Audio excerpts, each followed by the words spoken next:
கேதார்நாத் கோயில் இந்தியாவின் உத்தரகாண்ட் மாநிலத்தில் உள்ள கார்வால் இமயமலையில் மந்தாகினி நதிக்கு அருகில் கம்பீரமா அமைந்துள்ள மிகவும் புனிதமான மற்றும் போற்றப்படும் இந்து ஆலயங்களில் ஒன்றாகும். இது பனிமூடிய உயர்மான சிகரங்களால் சூழப்பட்டு 3650 மீட்டருக்கும் அதிகமான உயரத்தில் அமைந்துள்ளது.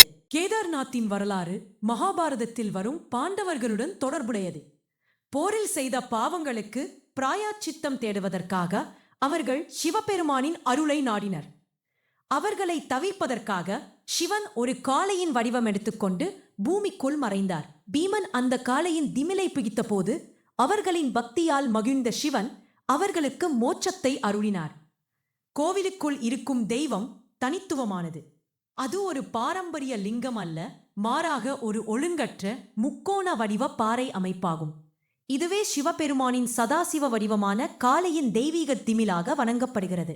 கேதார்நாத் யாத்திரை என்பது கௌரிகுண்டில் இருந்து 16-18 கிலோமீட்டர் தூரம் உள்ள ஒரு கடினமான ஆனால் ஆன்மீக ரீதியாக பெரும் பலனளிக்கும் நடைப்பயணமாகும். இந்த இடத்திற்கு ஆண்டுக்கு சுமார் 6 மாதங்கள் மட்டுமே, பொதுவாக ஏப்ரல் முதல் நவம்பர் வரை செல்ல முடியும். குளிர்கால மாதங்களில் மூலவர் சிலை சடங்குகளுடன் உக்கிமடத்திற்கு மாற்றப்பட்டு அங்கு வழிபடப்படுகிறது.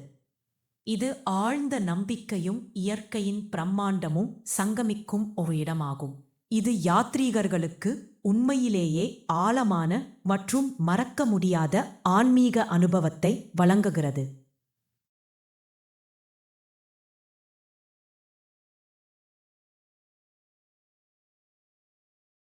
எல்லாம் வல்ல இறைவா போற்றி, தென்னாட்டுடைய சிவனே போற்றி போற்றி.